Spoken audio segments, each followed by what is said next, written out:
Okay, I guess we're on.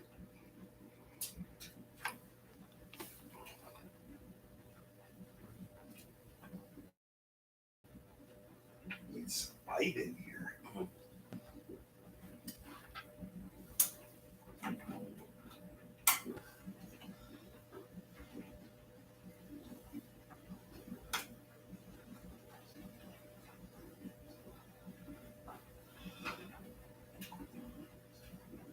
Okay.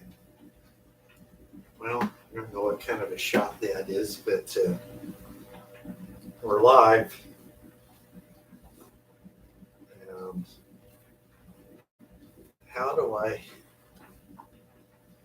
make sure this thing's getting shared? Because it wasn't showing up on my computer.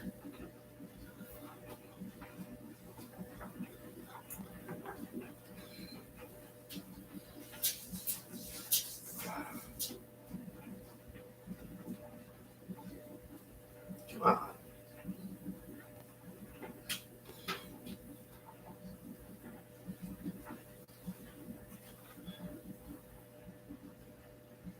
Okay. What does this do?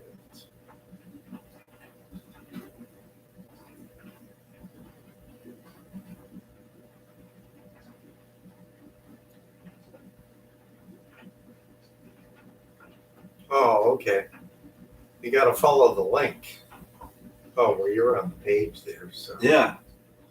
I was on your Facebook and it directed me to YouTube. So I thought, yeah, so it's coming up because if you go on there, you'll see yourself. Well, maybe I need to come back.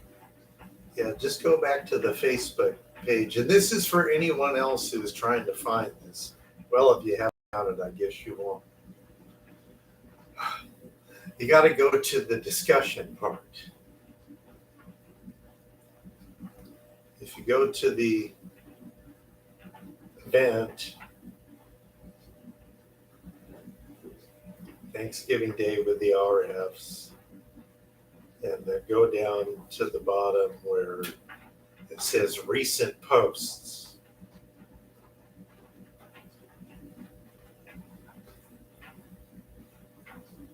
And at least for me, when I clicked on when I clicked on the link there, it took me to,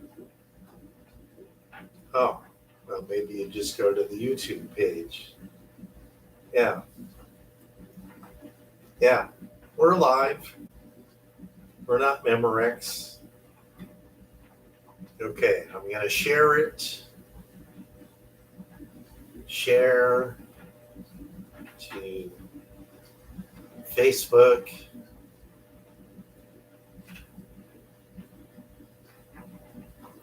We're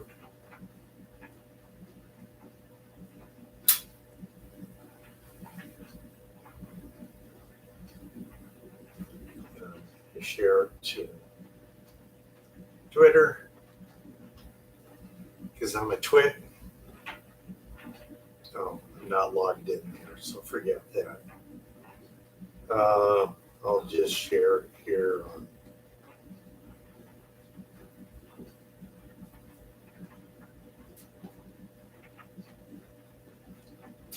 Live Now.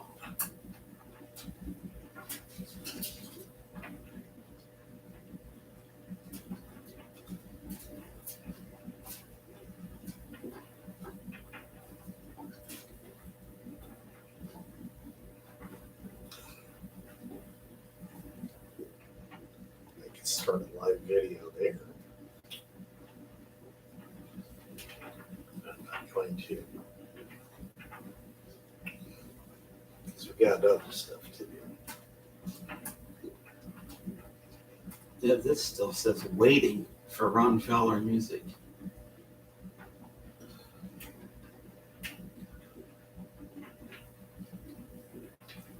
Well, I got mine to work.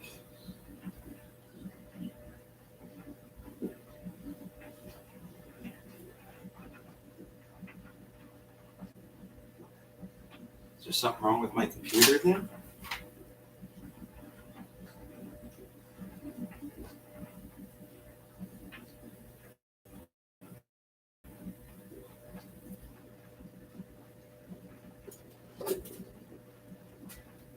Maybe my computer's broken.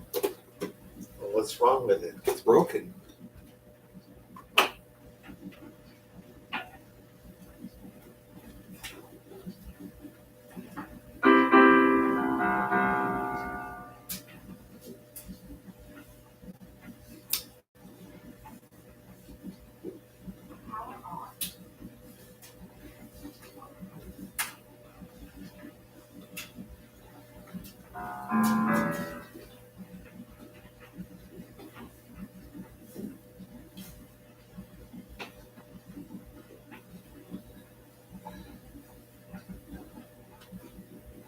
Getting the same thing on my phone where it says waiting.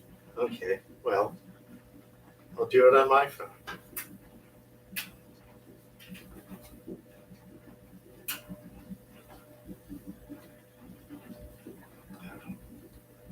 How did I get there? Oh. I'll do this.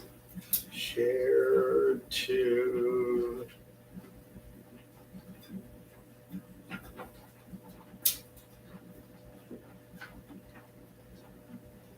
Okay, I just shared it to your Facebook page or wall or whatever it's called. Yeah, I don't get this at all. I've watched live streams before. Of course, I always have trouble with them too, and a lot of people have trouble with them.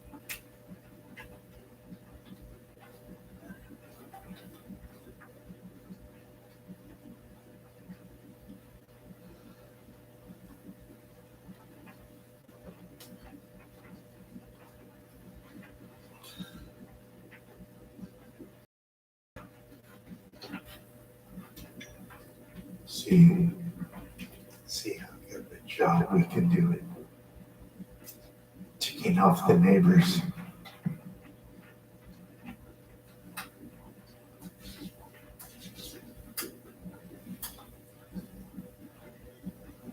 There. I don't know what the problem was before.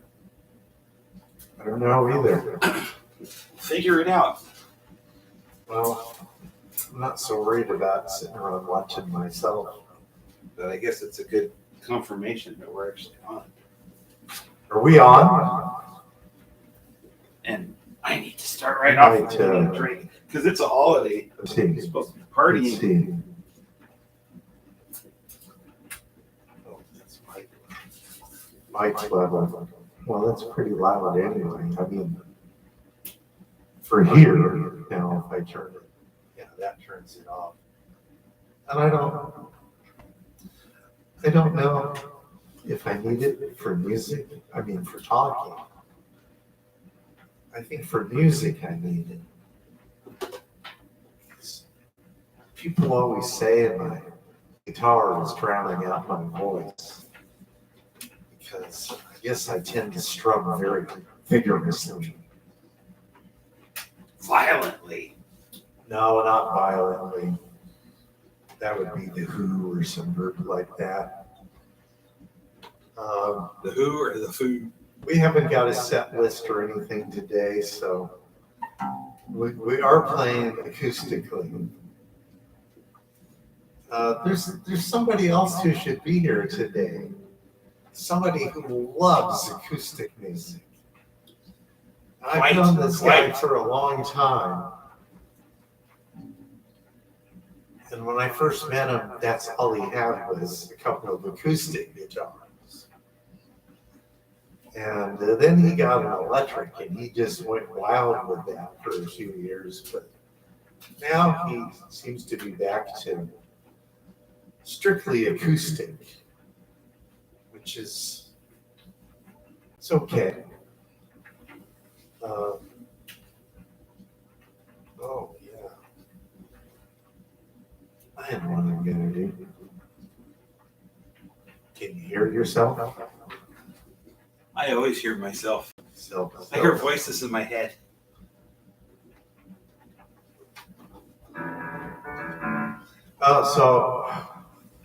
Boy, this is a hard time of year for us because 2 years ago, Thanksgiving Day, we were heading up. I don't know if I need this or not. Just gonna, yeah. It'll rattle up there. 2 years ago, Thanksgiving Day, we were heading up to Mom and Dad's place probably about noon or 1 in the afternoon. And while we were on the way up there, Jeff's phone started ringing. So, yeah, we pulled up in the driveway, parked in front of the garage, and called. And like, yeah, what's going on? Why are you calling us? Were you thinking we weren't going to come?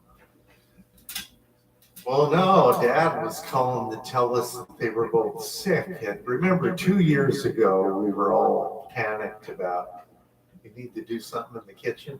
No, I'm just looking around. Trent's over here. Oh. Don't worry, just do your story. If you need to do something in the kitchen, go right ahead. Because this live stream is like a talk show.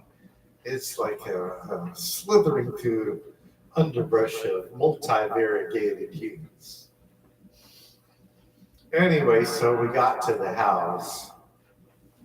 Yeah, we called him on the phone and he said, no, both sick, and because it was 2020, they were worried that it might be COVID. They didn't want us to come in and risk us getting COVID. But they had the food already. I don't know if they cooked any of it for themselves, but Dad had, well, yeah, we always had turkey and ham for Thanksgiving, a lot of years for Christmas too, because Dad absolutely loved turkey. That was his favorite thing in the whole world. And he would always tell us, what I love about Thanksgiving is not so much the Thanksgiving dinner, but having turkey sandwiches for the next week with all the leftover turkey. So he always made a big deal about having a hot turkey sandwich with fresh burnt coffee. So, but Mom didn't like turkey. She loved ham. So they always bought turkey and ham. And this year he decided to do something different. So what did he buy? He had ham and he had turkey ham. Wait, so he had just regular, like a chunk of ham? Yeah, and that was what he gave to us to take home and make. He figured since we couldn't eat with them, we may as well have some of the food that was going to be for us. Okay, so he gave us some ham. Yeah. But then for themselves, they had a turkey? They had turkey ham, which was very disappointing to him because that tastes like ham. So, and he thought he was getting turkey. Well, it was. It was turkey ham. Turkey that tastes like ham. Oh. And that wasn't what he wanted. But wait, but it's made out of turkey, isn't it? Yeah, but it should have been all right. But it doesn't taste like turkey. It doesn't taste like what he wants for his hot turkey sandwiches. And then, in other words, he ended up having a hot ham sandwich. So how do they make turkey taste like ham? What do they do? I don't know. Maybe they soak it in ham grease. I don't know. You have to ask the experts on that. So that was 2 Thanksgivings ago. So and you all out there listening, if you find the information on that, you can send it over to us. So we didn't get to have Thanksgiving dinner with Mom and Dad that year. We did get to have Christmas dinner with them, which I don't remember anything about. I remember taking that ham back up there because we hadn't made it for ourselves. We thought it was too much ham for the two of us. We took the ham back up there, and then they had some turkey they got. So what we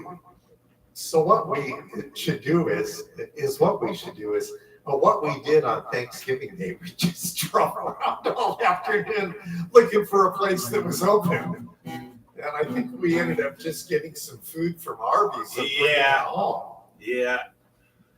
Oh, what a weird day.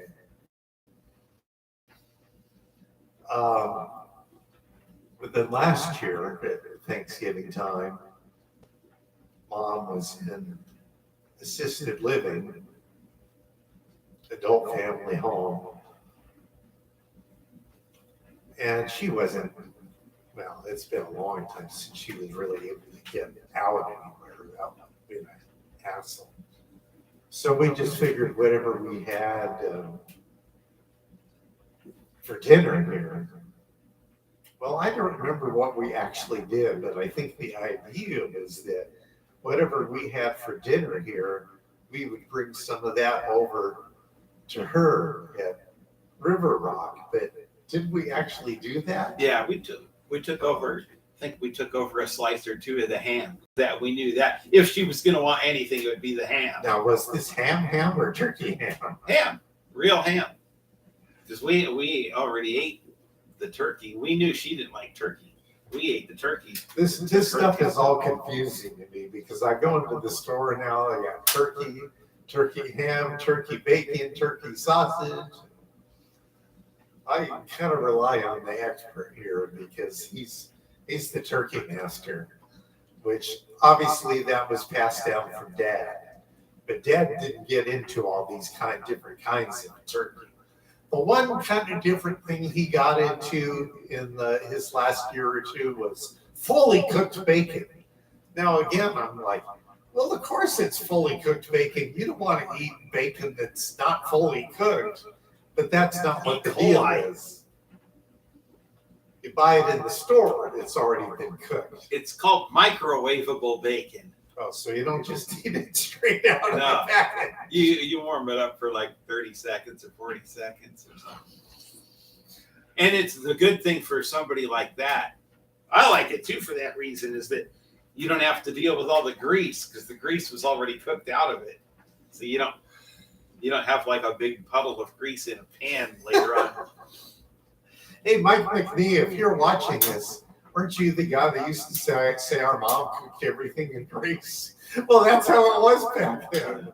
Now you don't have to do that. And I know Dad really loved to change over to fully cooked bacon instead of uncooked bacon because it eliminated the grease.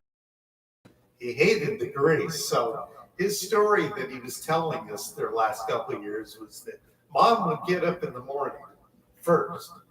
She always got up first.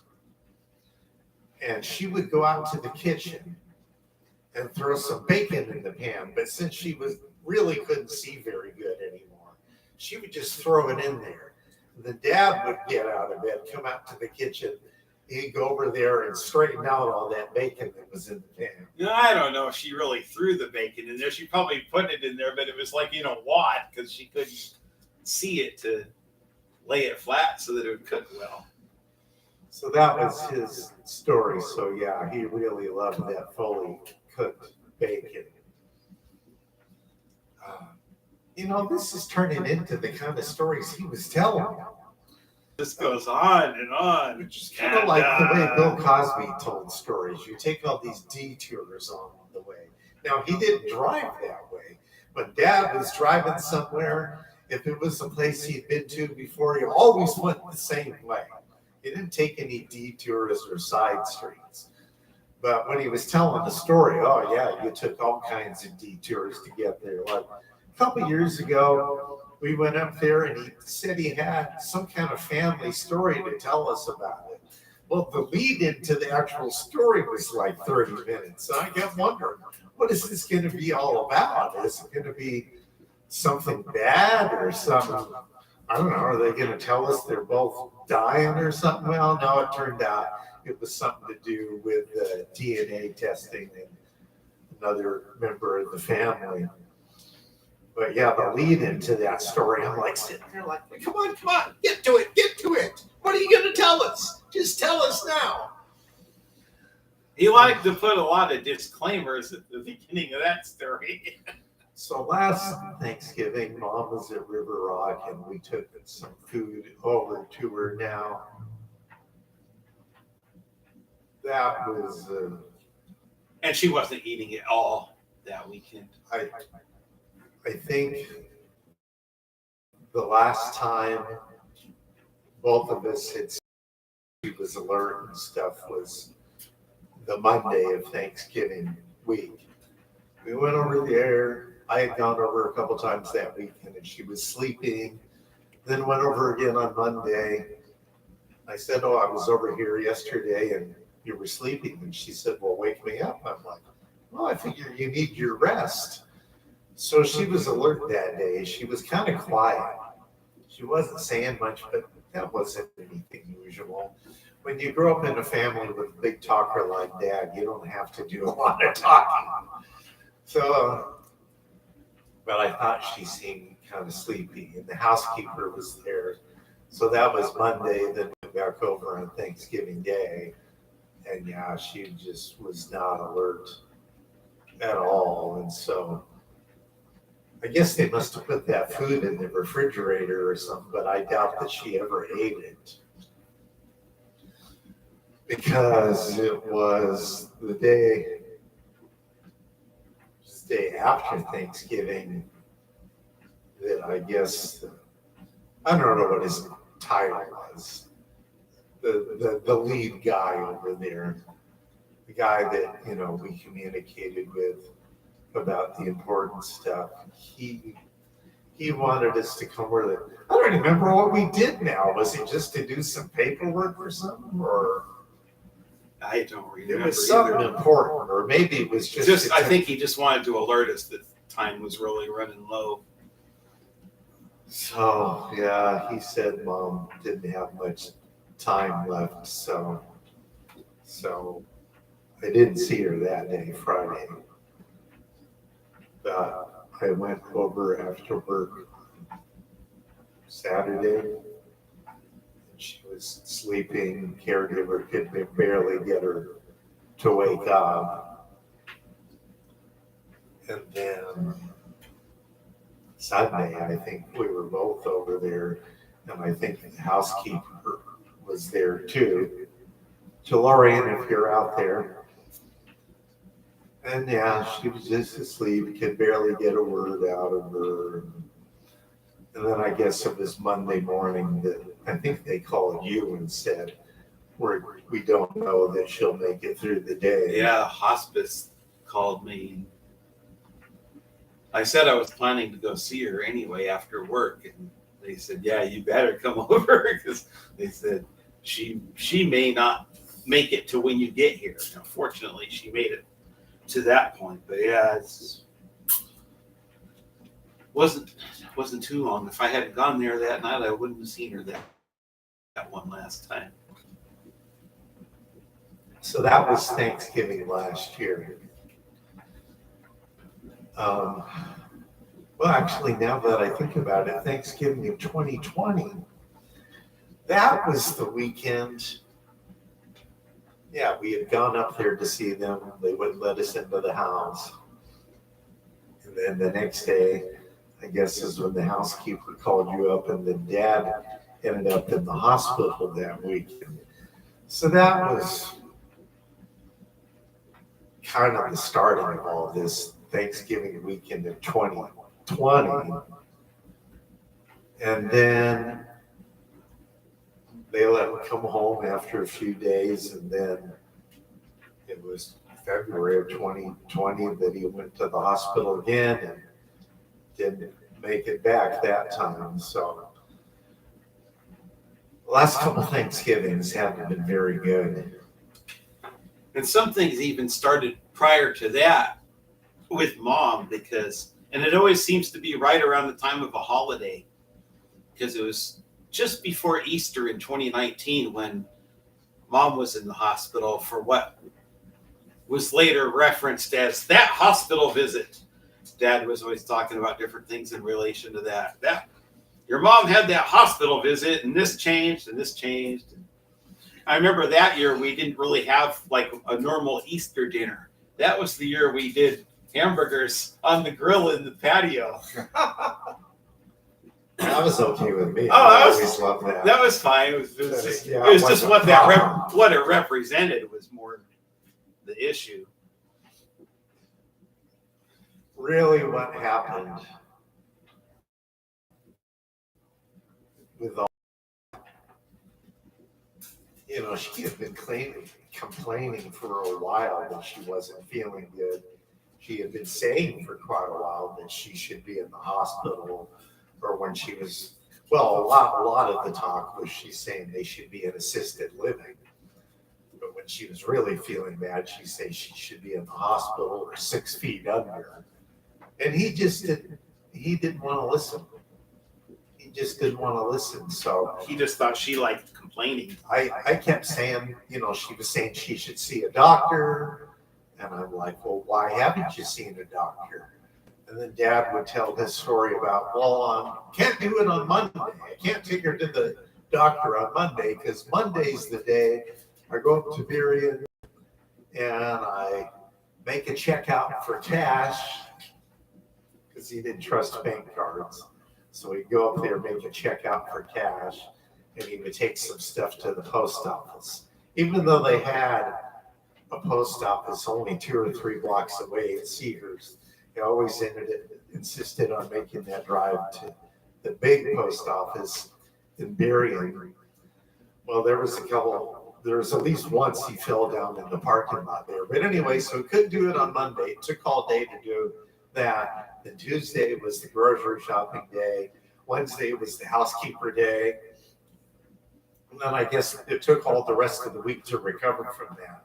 So I'm not getting through to him that Mom keeps saying she needs to go to a doctor. Get her to a doctor.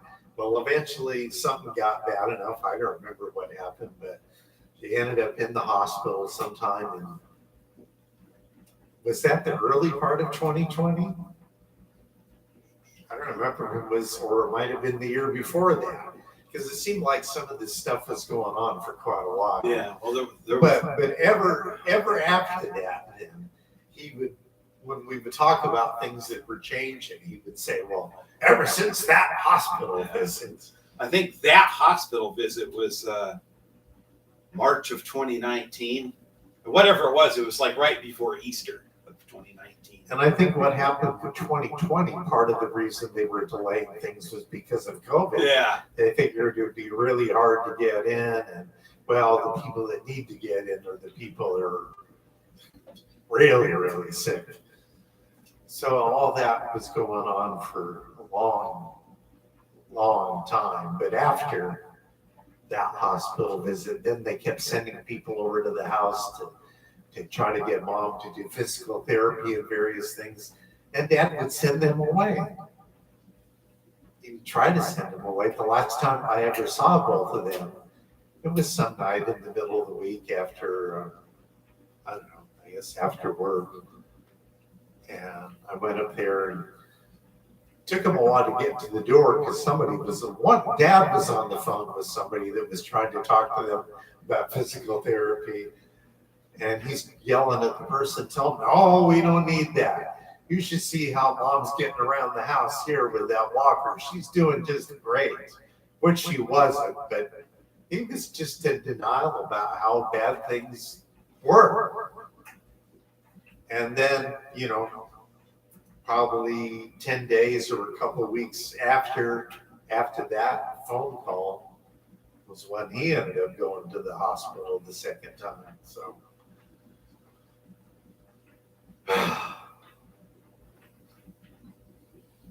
it's really, really awful when that kind of stuff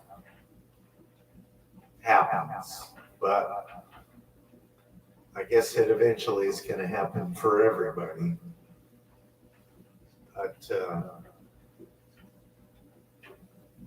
it's too bad he didn't get a chance to learn from the mistakes he was making then.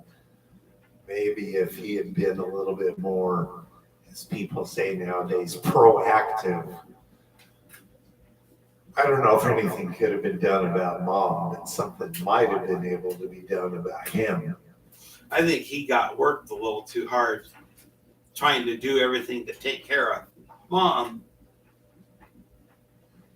And then he insisted on doing other things that some people were volunteering to do for him. There was neighbors volunteering to get groceries and stuff for him, but a lot of times he wanted to go get it himself. And then he'd go out to the store and fall, or come home from the store and fall. Last big accident, but Yeah, that happened to both of them that last time. just a few days before he went into the hospital, he had gone out to the store because he couldn't get the people on the phone that were doing stuff for him. And Mom was probably sitting in the living room in her chair. And she was in denial too. She insisted on getting up to do stuff. Even when she was in the adult family home, she kept talking about stuff she had to do. And we kept trying to tell her, let these people do this, do your work. That's what they're here for. That's what they're getting paid for. They get paid a lot for that. So he was getting ready to go out to the store and told her, now just sit there in that chair and don't move. Don't move.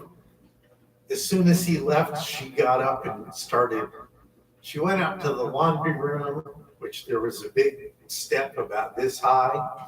She surprisingly got down the step into the laundry room and got some stuff done out there. But then when she was trying to get back up the steps, she fell down. So when he gets back from the store an hour later, he walks in the door and she's there laying down. So he tries to pick her up and then he ends up falling down.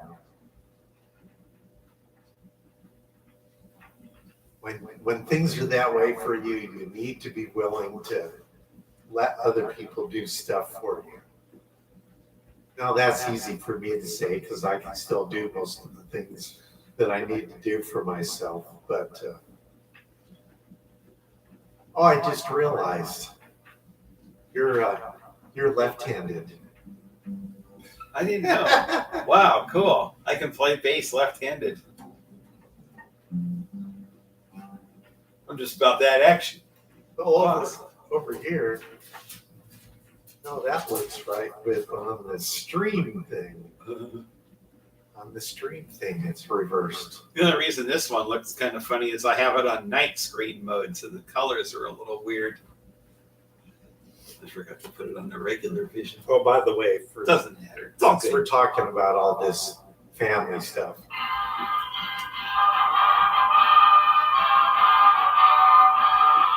Dad's favorite football team.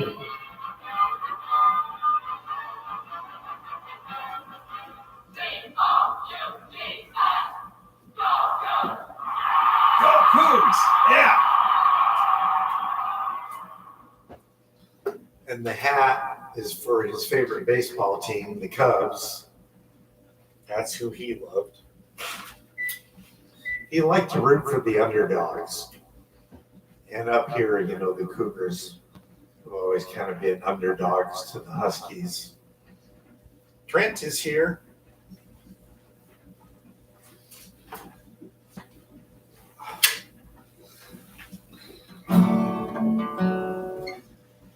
Anyway, this guitar was Dad's guitar years ago, and he took some lessons in farmer music, but he never got very far with it. He went out and bought some sheet music for a few songs, and he never got past being able to do, okay, find that first chord. Okay, there's the first chord. There's the second chord.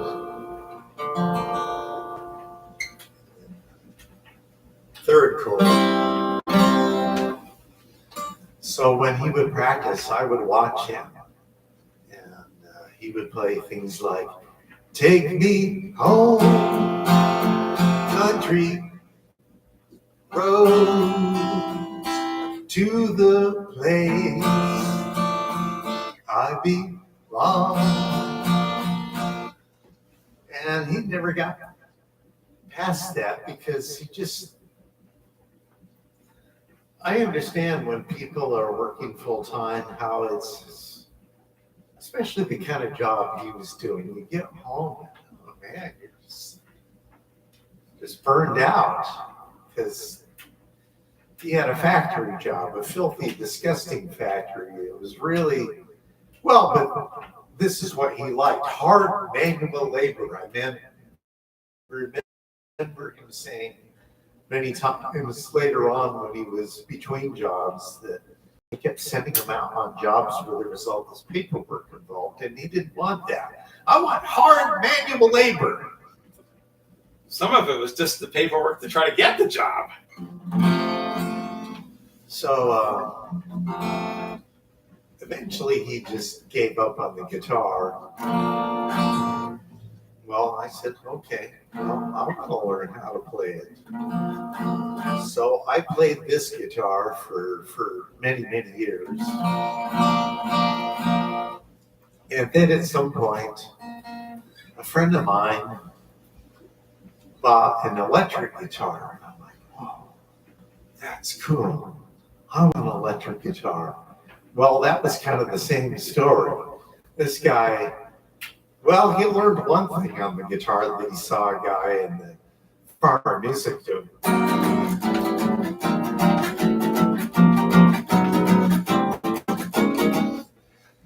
And he never got past it being able to go.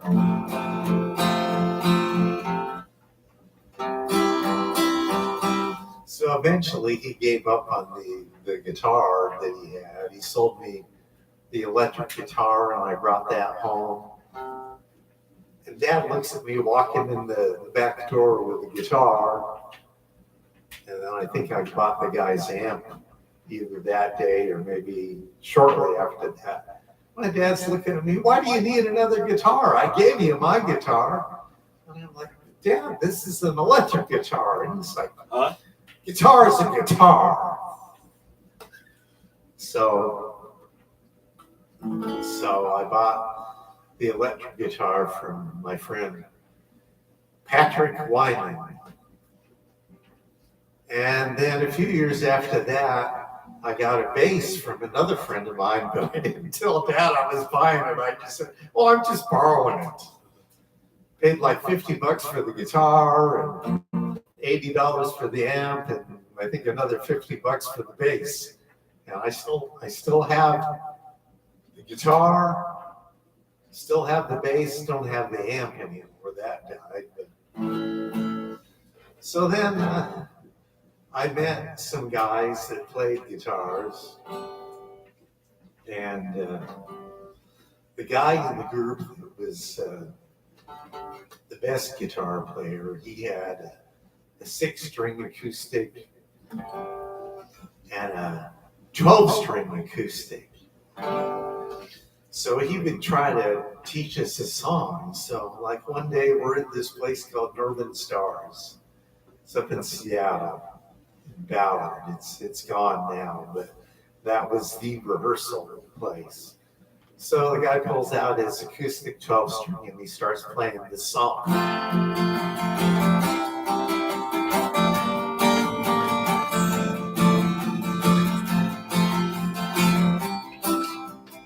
Now he's got a cable on the guitar on the 2nd fret. So one of the other guitar players, he's looking at it and thinking, okay, whatever position his hands are fingered at, I've got to think one step above. So he's playing.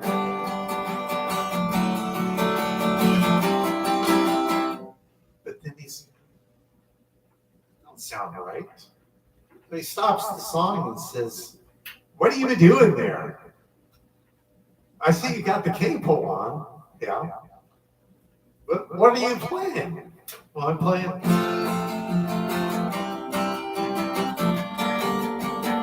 Well, I'm trying to play to that. So are you playing in, what key is that in? Oh, it's in G. Oh. Well, how do you got your guitar tuned? So then he finds out, well, this guy, anytime it's a 12-string, you got to tune it down a whole step. So it's like, oh, I can't play to that.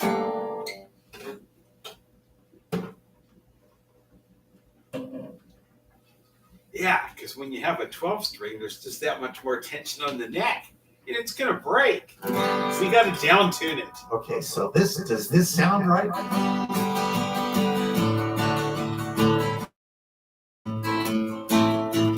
Yeah, that's it.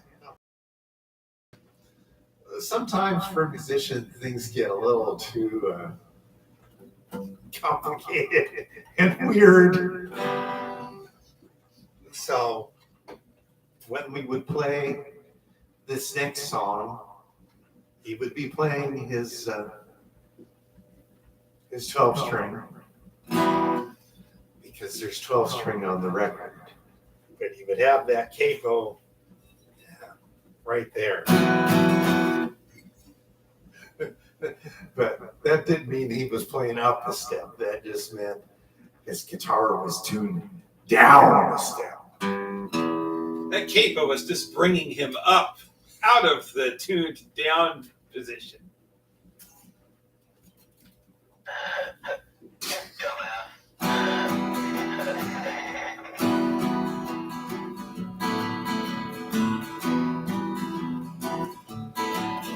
On the first part of the journey, I was looking at all the life. There were plants and birds and rocks and things. There were sand and hills and things. The first thing I met was a flower that budded in the sky with no clouds. The heat was hot and the ground was dry, but the air was full of sound. I've been through the desert on a horse with no name. It felt good to be out of the rain. In the desert, you can't remember your name, 'cause there ain't no one more to give you no pain. La la la la la la la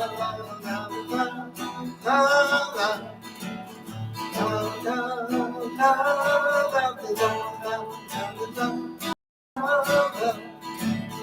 After 2 days in the desert sun, my skin began to turn red. After 3 days in the desert fun, I was looking at a riverbed. And the story it told of a river that flowed made me sad to think it was dead.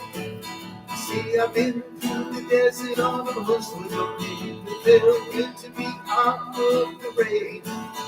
In the desert, you can't remember your name, 'cause there ain't no one more to give you no pain. La la la la la la la la la la.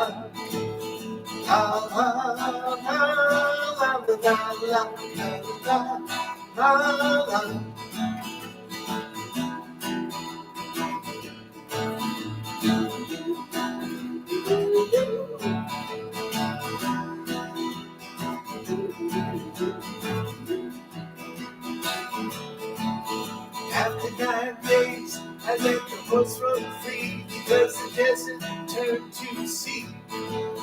There was plants and birds and rocks and things. There were sacred hills and rings. The ocean is a desert where there's life underground and the perfect skies above. Under the city, lights a highway around, but the humans will give no love. You see, I've been through the desert on a horse with no name. Felt good to be out of the rain. In the desert, you can't remember your name, 'cause there ain't no one more to give you no pain. La la la la la la la la la la.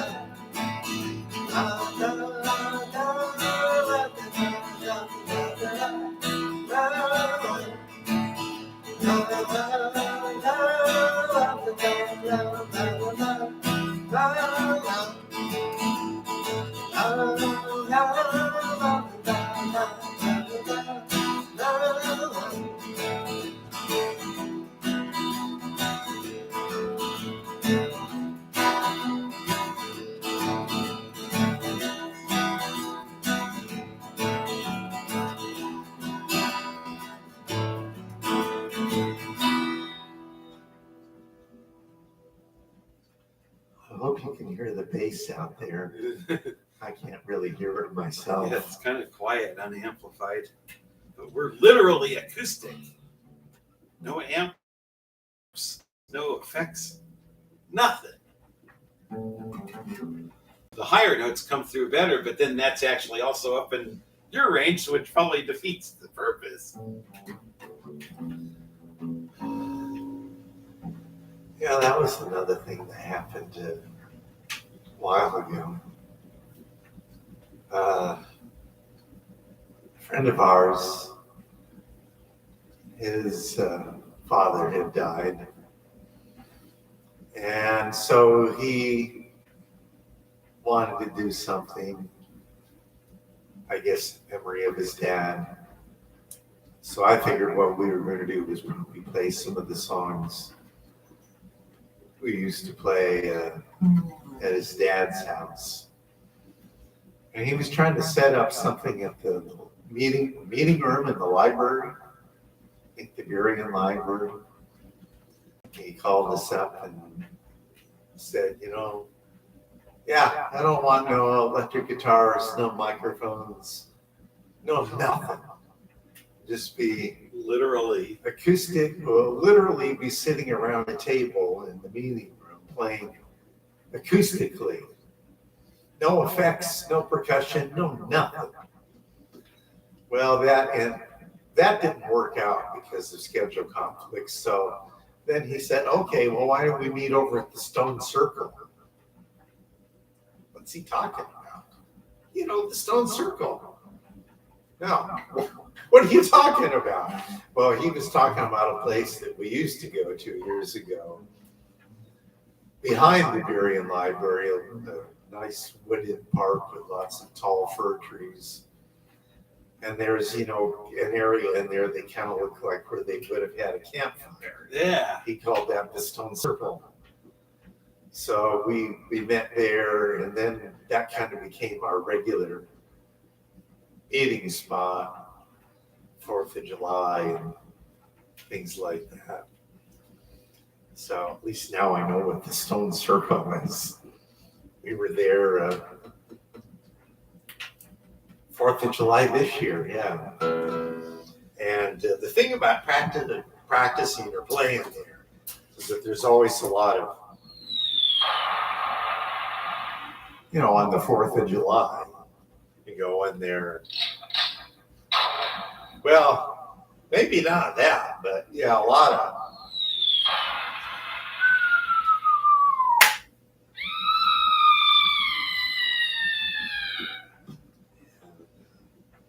Oh, yeah.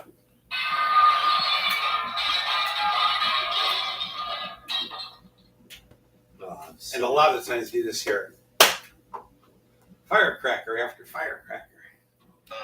And then Pete whistling. Pete is always whistling.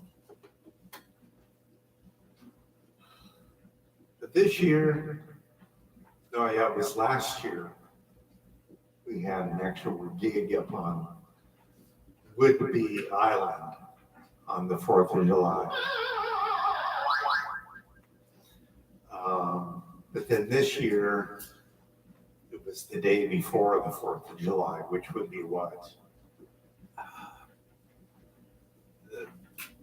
The 3rd?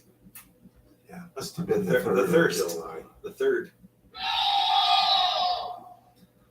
And we got rained on. We were playing up on Whidbey Island again, and we got through the show okay because we were under a tent. But when it was time to pack up and get out of there, we got drenched. Y'all, our bags and stuff were soaked. And so then the actual 4th of July, I was back up in Burien with our friend Dave Park it's not called Dave. I don't know what it's called. I think it's called Dottie Harper Park, but I think we should just call it Dave Park. Or just name it after the place you play there, the Stone Circle. The Stone Circle Park. The Stone Circle Jam. By the way, I hear a lot about Dave on the radio now. There's these ads for South Sounded Help Wanted, and they talk about they say something about Dave on there. Like, Don't be a Dave. and I'm like, wait a minute, you guys don't know Dave. He is the best worker in the world. He never takes the day off, never calls in sick. He's totally dedicated. So I need to call those people up and say, you got it backwards. Now I can think of some people that are bad workers, but I'm not going to name them because I don't want to get sued. I know we're talking too much. I think it's Thanksgiving Day, and we got some good food that's probably be ready in a few minutes. Yeah. I should go give it a look and make sure it's not burning. Something's burning. Something's burning. Something's burning. And I think it's my cake. Hey, John Chapman, are you watching this? Oh, man. I could do a whole set of songs that kids made up alternate lyrics to that they thought were really funny. Some of them were R-rated or X-rated, though. I'm not gonna play those today because it's supposed to be a family show. Twinkie the Kid is here with us. Anyway, I hope we didn't depress you with all those stories about our family. It's just this time of year makes me think about that. Well, it also has me thinking about a year. I posted a picture earlier on my Facebook that, our family was not big on big gatherings. A lot of years it would just be the two of us, mom and dad, and our grandpa. And then when our grandpa was gone, it would be the four of us. But there was one year, our aunt and uncle down in Portland decided they wanted to come up for Thanksgiving. And then I think it was because of that mom thought maybe she should invite her cousin up in Sultan. So that was a big gathering for us. That would be small for most families, but for us, having 7 or 8 people there and Stubby Jr., that was a big Thanksgiving gathering. And for that house, 8 people and a cat. is it's amazing how much that house changed from the time mom and dad bought it, and then to later years where the house itself, really, the original house, is not in really great shape anymore. But there was a couple sections that Grandpa Sterling added onto it. Oh yeah, those parts are really, really nice. That was the good stuff. So they added what became the dining room, the family room on the back side of the house. So 8 or 9 people crammed into this. Well, there was a time that room seemed big to me before everything was put in there. Yeah. No furniture. I remember we were like putting lawn chairs and something just so we could sit in a new room. But once you got a dining room table in there and a bunch of chairs, it really was not that big. But we are all crammed in there and having Thanksgiving dinner. And that was the last time there was ever that big of a gathering there.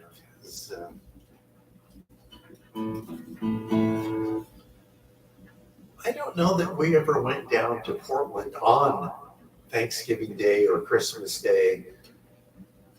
I guess the schedule it seemed like there was a schedule. We would go down there the day after Christmas Boxing Day. Sometimes it would just be whatever was the weekend between Christmas and New Year's. Because like a lot of times it would end up being on a whatever, like Sunday was in between Christmas and New Year. I know we had tried doing that trip on Christmas Eve. Well, the problem with that was Dad always liked to get out of Portland fairly early. So we'd be heading north at like 5 o'clock. Well, all the restaurants would be shutting down early on Christmas Eve. So then there wouldn't be many places to choose from. So I think that's why they started leaning more towards going down on Boxing Day.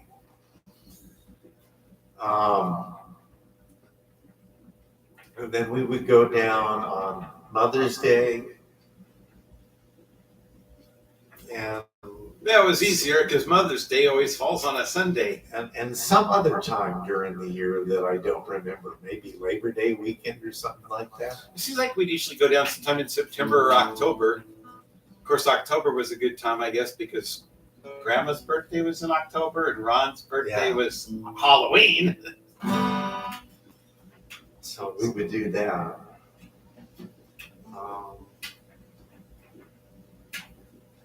Then at some point, even that stopped.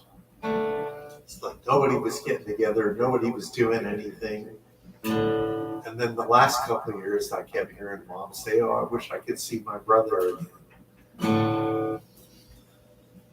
So you don't want to wait too long, because you wait too long, you might not be able to make the trip again. She was in no shape to travel, and he wasn't either.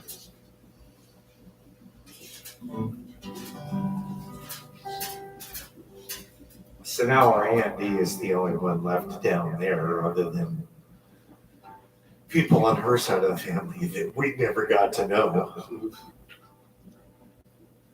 We may have met him years ago, but I don't remember. Probably met him when we were babies and we didn't remember it. It was like either you went to Ron and Dee's house, or more likely, we just hung out in restaurants and stores. For years, we were going down there. We'd meet our grandmother at Manning's at Lloyd Center. We would just time it and catch her there before she'd hop on a bus and go back home. Then when Manning's closed, then we had to start meeting her at Fred Meyer. They had like an area for people to sit. We never spent much time at her house because she had a tiny little house. Cluttered, tiny little house. So we never spent much time there. But then we never spent much time at Ron and Dee's house because she didn't like going out there. So it usually, I'd be going to Manning's or Eve's Buffet at Fred Meyer, or just the deli at Fred Meyer, and sit around and then walk around the store, or go to the Hollywood Bowl or some bowling alley, something like that, or Arby's. She liked going to Arby's, and she liked going to the chicken place, KFC. And I'm going to get up for a second because I got to blow my nose. Don't blow up. Yeah, when we used to meet her at Lloyd Center, we could sit out there by the skating rink and watch the skaters and talk about whatever.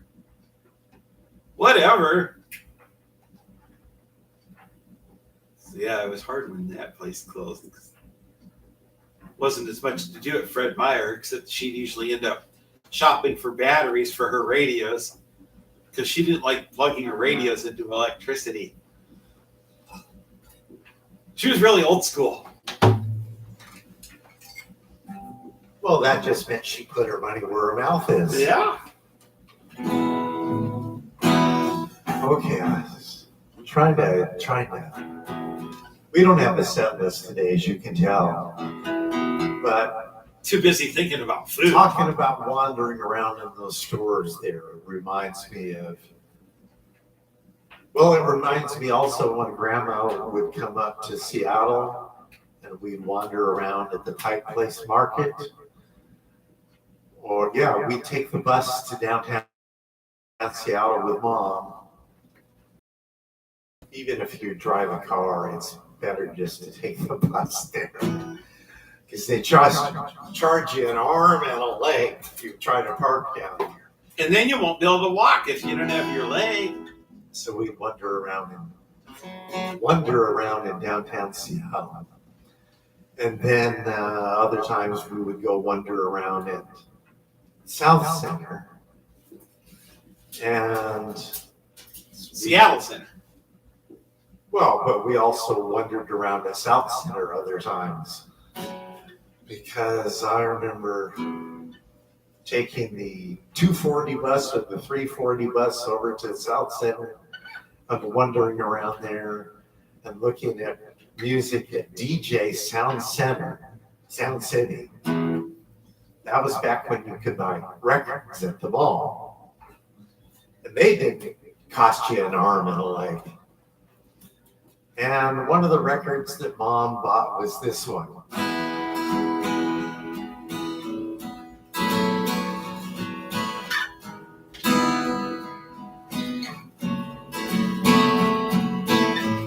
Hey, have you ever tried really reaching out for the other side?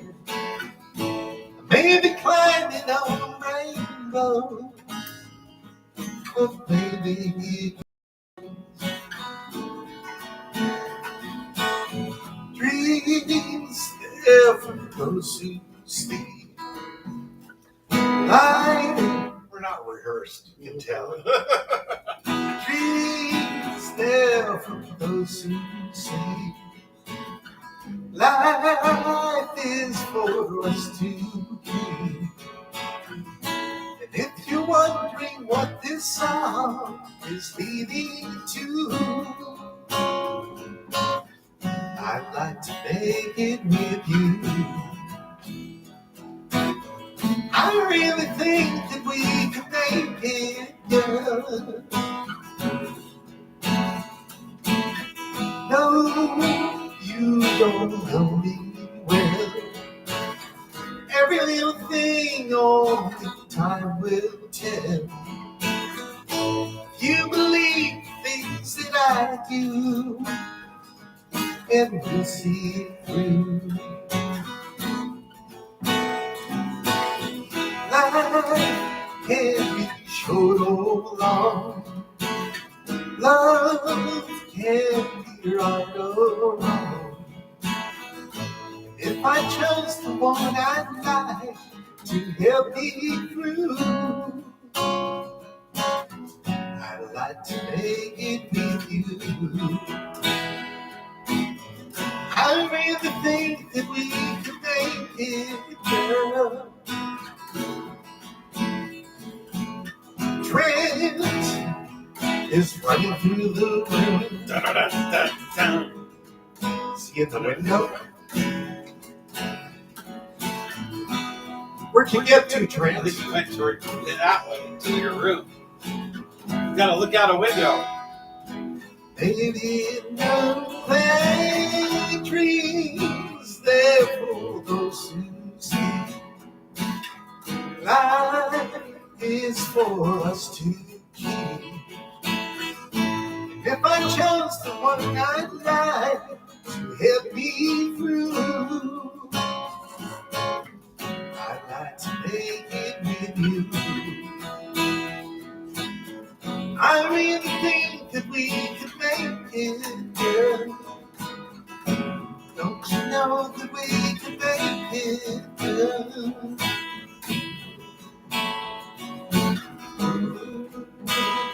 I'd like to make it with you.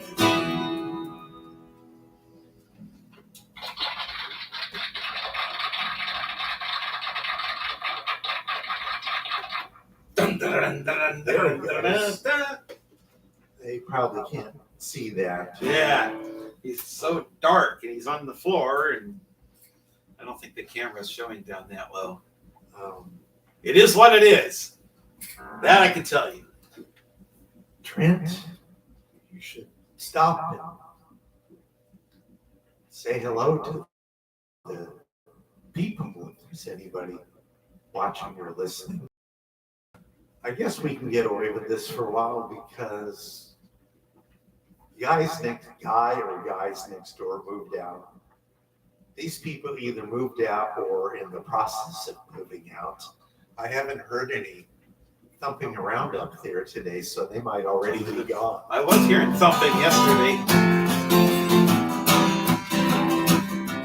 Yes, I'm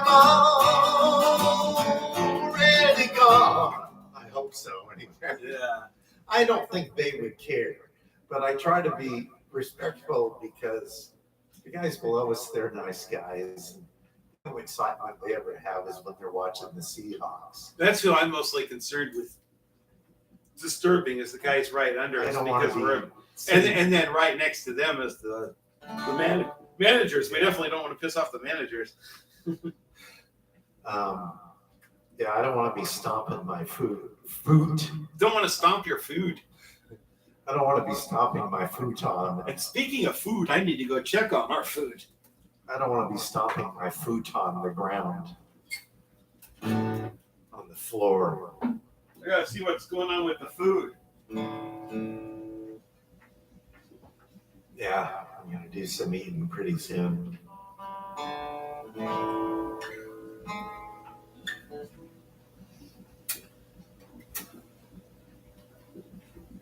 Oh, I might have to take an extended break pretty soon to do my some. what?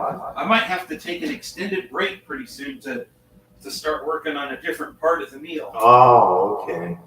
Okay, But, yeah. I mean, I might have about another 10 minutes or so.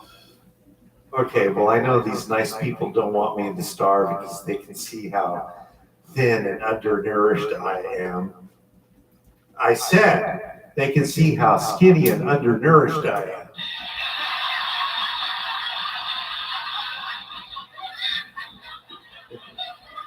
Yeah, as I waddle over to the dining table. Wobble? Oh, yeah, waddles. Man. Weeble wobbles? The people that live next door to us on the south side, we are almost like family because we had family in Portland. Well, they did too. So we knew all the same stuff. Like we knew that when you drove down I-5, when you were crossing the Columbia River Bridge, there was a place that said, eat it waddles. And there was a clock on the sign. But it hasn't been waddles for, I don't know, a long time, I guess. And there was another place up around Kalama that said, eat the clock. There was all these places along the freeway, they said, eat, in big letters. So there is one left. It's called Mrs. Beasley's. That one's still there. I'm sure it's not the same owners, but yeah. We got to know all these, well, I got to know all these places that Dad liked to stop at. Like, you might stop at the Burger Bar in Kalama and get a milkshake. And there was a place called Wimpy's in Woodland, and their logo was the Wimpy character from the Popeye cartoons. Look up Popeye online if there's any younger people watching this. If you're on YouTube, look up Popeye cartoons. He was good to the finish because he ate lots of spinach. But Wimpy was the guy that just loved his hamburgers. And so he was kind of big around. So there was that place. And and there was the Yardbird store, which had everything, I'm told, back in the old days. They had everything. Well, there's still a big store with the Yardbird sign on it now. It's basically just a swap meet kind of thing. And I mean, it's kind of fun to go in there, but like a few years ago, they got rid of the grocery store that was They got rid there. of the store because they got tired of doing chores. And there's somebody that's got a lot of DVDs and stuff, but he doesn't like you to look around in his store very much. He wants you to just come in and buy something and get out of there. There was another guy selling DVDs there too, and he was telling me, yeah, this is all my general DVDs back here, but if you go into this little room over here, oh, I got some movies that'll get your heart thumping. Yeah. I'm back. But maybe not for long. I need to have a robot do the things that are going on back there. I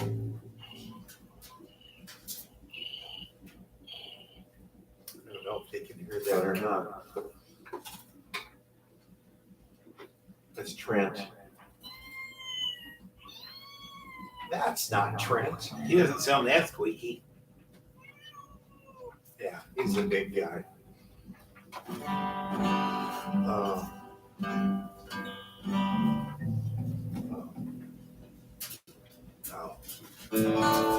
Let's do this song. We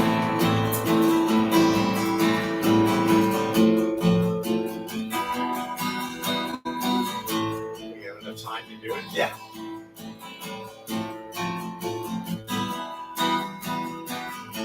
Sometimes when this place gets kind of empty, the sound of the breath fades with the light. Think about loveless fascination on the Milky Way tonight. Lower the curtain down on Memphis. Lower the curtain down, alright. I got no time for private consultation under the Milky Way tonight. Wish I knew what you were looking for. Might have known what you would find. And it's something quite peculiar. Something shivering and white. Shivering and white. It leads you here, despite your destination,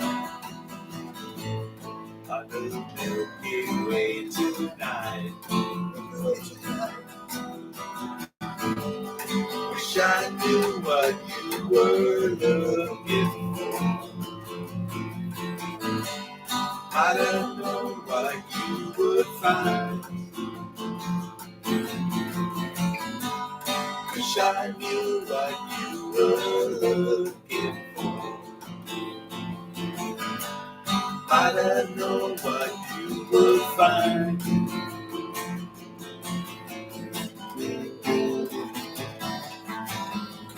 Bass solo.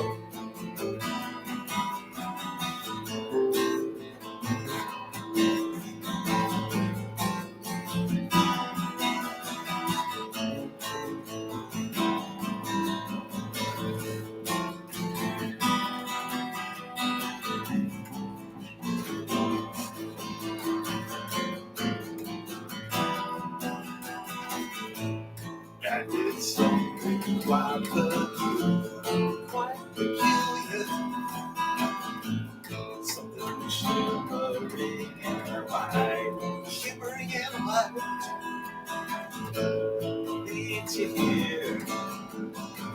at your destination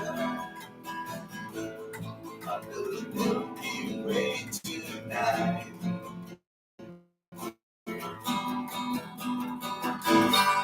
Wish I knew what you were looking for. Might have known what you would find. Wish I knew what you were looking for.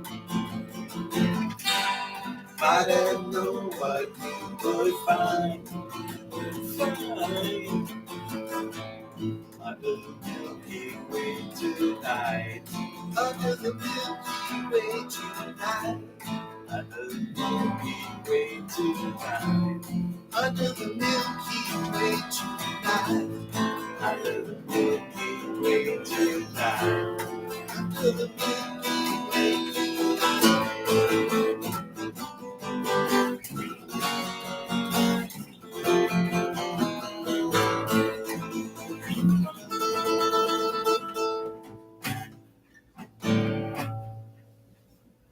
I'm trying not to do anything really loud here because I don't want to get tossed out of here. I don't think acoustic will be too loud. Unless you do it at like, well, at one time somebody knocked on our door when you were playing acoustic at 9 o'clock at night. That seemed early for somebody to be complaining. Well, but it is what it is. Well, You know, apartment living has its risks. there are some songs we do on our acoustic set that can be kind of loud. But it's funny, a few times this summer when we were out playing, we started off acoustic and people would come up and say, Can't hear "You're you. not loud enough, turn it up." And I'm like, well, once we really get going, we'll be plenty loud. Don't worry about that. I guess what they were saying was they wanted to hear what songs we were playing right then.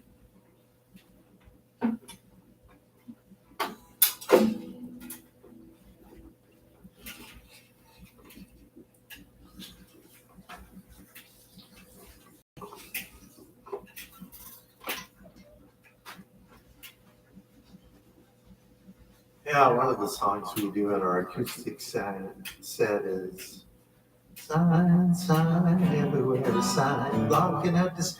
And you really can't, well, I guess I could sing it quietly. You just have to sing it differently. You have to sing it mellow.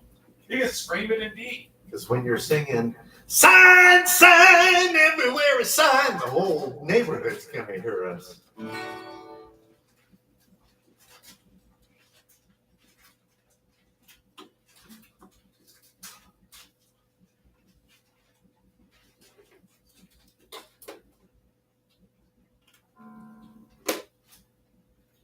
Oh yeah, another record I remember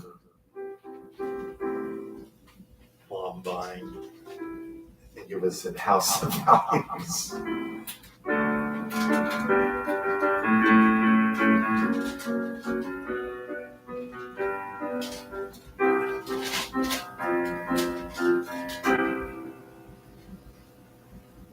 Do you know what that is? Morning has broken like the first morning. Blackbird has spoken like the first bird. Yeah. See, pretty much any song that I grew up with, I can remember. Learning new stuff, on the other hand, that's hard. Not so much of the music.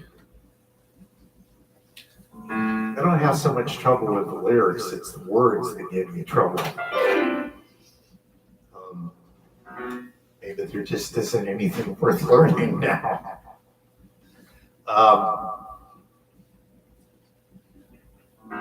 I'd still like to know what happened with my Uncle Ron's record collection, because one of the things I always loved about going to his house was when he would go into his room and bring out some of his wonderful collection, because he had a lot of cool stuff and he took care of it.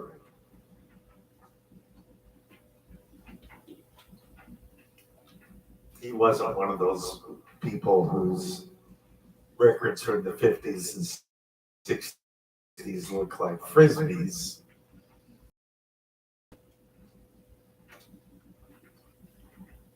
But I really don't know what the family did with all that. I hope they went to some deserving individual or maybe a music museum. Because that's one of the ways I got my love of music. And also from Grandma Sterling, because she was a really good piano, organ player, and accordion player. And all from memory. I never saw her use sheet music. It was all from memory. And when we would be visiting her, usually when we went back to her house at the end of the day, she would sit down at the organ and just play straight through for like a half an hour. And I love that. Now, the only thing I didn't love is that Dad can never relax. This is getting back to what we were saying earlier about he always had to be working. So instead of just sitting down and enjoying this music, he'd go outside and pace back and forth in the driveway. Poor guy, because he was worried about getting back home, because the next day he had to go back to work. A job he hated. But she was really gifted with music, so I suppose that's where it comes from. But Mom also just always loved listening to music. And but even Dad, when he was younger, when he was a lot younger, I remember him coming home with records, and he would sit there and play the same one over and over and over. Then the kids in the neighborhood would find out, and they'd come over, and they would want to hear whatever it was that he bought. But he was smart. He didn't just play the hit side all the time. He'd flip them over and play the other side. And well, sometimes I didn't know what the hit side was. I just knew whatever he played. So I'm trying to think of something that he played. Well, I know one record that was playing all through Christmas one year was Sweet Caroline. Ba, ba, ba. Good times never seem so good. So good, so good, so good. I've been inclined da, da, da, to believe they never would, never would, never would. Never would, never would, never would. Oh, I remember, I don't think he ever had this record, but I remember it playing on the radio and him talking about it. Wasted away again in Margaritaville. Searching for my lost shaker of salt. Where's the salt? Where's the genuine draft salt? Now, how that got started, I don't know. Probably just from karaoke people. It was wild. That's Wasting away again in Margaritaville. Margaritaville. Searching for my lost shaker of salt. Where's the salt? Where's the salt? Some people claim that there's a woman to blame. Well, I know it's nobody's fault. But I like the line in that song about the Pop-Tart. Stepped on a Pop-Tart. Oh. Blew out my flip-flop. I didn't know what a flip-flop was for a long I didn't time. either. Well, everybody wears them now. I blew out my flip-flop. Stepped on a Pop-Tart. Oh, that That hurts. wouldn't rhyme. That wouldn't rhyme. Yeah. I blew up my flip flart. I don't know. Stepped on a Pop-Tart. Well, I don't think stepping on a Pop-Tart would hurt, though. I picked up my shopping cart, stepped on a Pop-Tart. Yeah, but then what did you cut your heel? Yeah. Probably more likely. Was there a hidden razor blade or something in that Pop-Tart? We could do a whole set of songs with misunderstood lyrics, like Shakedown Cruise. Does anybody remember the song Shakedown Cruise by Jay Ferguson? Yeah, look it up and then get back to me, because there's a part in there. We won't tell you what the thing We says. seriously misunderstood. And, well, I guess we can do. She's got the wonderful eyes and a risque mouth. Then I asked her, will you? She says she's holding it out. Yeah, there's a whole bunch of songs like that.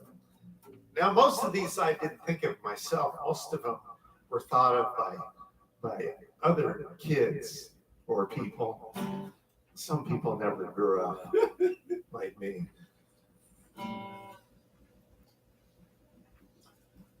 Oh yeah, there's the famous. I shot the sheriff.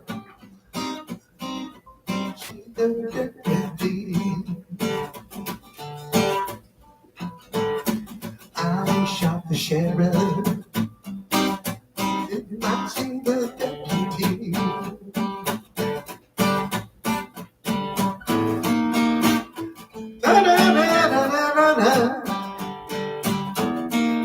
And I started out hoping. What? Yeah. Other kids would hear these songs, or other adults that were still kids in their mind, and then you can't get that version out of your head. Because I can't get it out of my head. I'm probably not going to name names because I don't want them coming after me. You keep bringing up stuff I said 20 years ago, 30 years ago. My best friend growing up, Steve Youngs, he was great for that. One day we're at school, junior high, middle school. They would play the radio in there, and so we hear, here comes the sun, here comes the sun. And he says, yeah, come. Like, what are you talking about? What's the big deal? Let's see if this is the right sound. Yeah, come. He was just at that age where he was learning. He was pre-Beavis and Butthead. Yeah. What's this pop-up here? Oh, your battery's running low. Well, how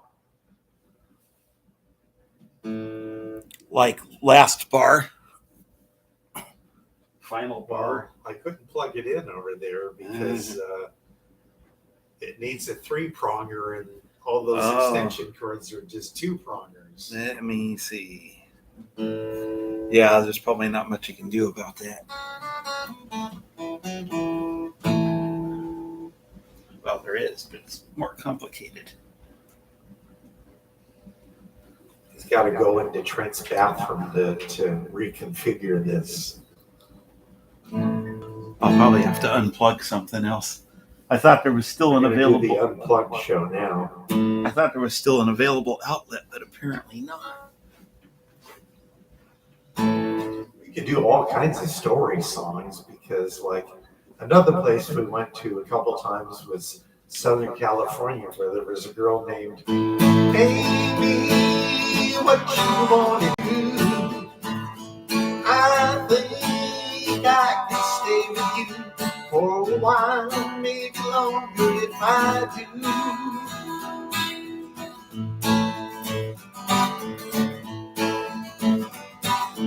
Don't all thought was mama could be right in time. Came to see